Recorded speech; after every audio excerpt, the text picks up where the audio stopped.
जरा कल्पना कीजिए, आप प्लेन में बैठे हैं, सब कुछ बिल्कुल सामान्य है और अचानक एक जोरदार आवाज आती है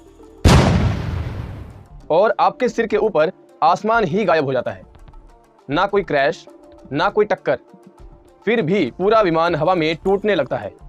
सवाल यह है, क्या कोई प्लेन बिना किसी हादसे के हवा में फट सकता है? 28 अप्रैल 1988 अमेरिका के हवाई राज्य में स्थित हिलो इंटरनेशनल एयरपोर्ट। यह उड़ान किसी विदेश देश के लिए नहीं थी, न ही यह कोई लंबी यात्रा थी। यह हवाई राज्य के अंदर की एक छोटी घरेलू उड़ान थी, हिलो से होनोलुलु तक।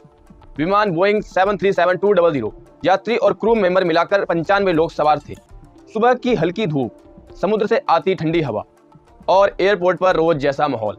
लोग हंसते हुए बोर्डिंग कर रहे थे।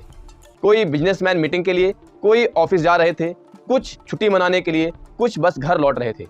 किसी को अंदाजा नहीं था कि अगले कुछ मिनट में ये फ्लाइट इतिहास बन जाएगी। किसी को नहीं पता था कि अगला वाकया जिंदगी बदल देगा। तो क्या पायलट से कोई गलती हुई थी या खतरा कहीं और था? जैसे ही फ्लाइट 24,000 फीट पर पहुंची, एक बहुत बड़ा झटका। ये इंजन की आवाज नहीं थी, ये आवाज थी धातु के फटने की। अगले ही पल उड़ान के दौरान विमान की छत का एक बड़ा हिस्सा अचानक अलग हो गया। इसके बाद न कोई शरीर मिला, न कोई स्पष्ट आवाज, न ही कोई ठोस निशान। 500 किलोमीटर प्रति घंटा की रफ्तार से केबिन में टूट पड़ी। ऑक्सीजन पल भर में गायब। सवाल यह था कि क्या पायलट इतनी तेज हवा में क्या जहाज का कंट्रोल कर पाएगा? अब हम जरा इसके निष्कर्ष पे चलते हैं। बोइंग 737-200 एक पुराना विमान था। शॉर्ट फ्लाइट, दिन में कई बार प्रेशराइजेशन, हवा, समुद्री हवा, नमक की वजह से माइक्रोस्कोपिक क्रैक्स जो दिखते नहीं।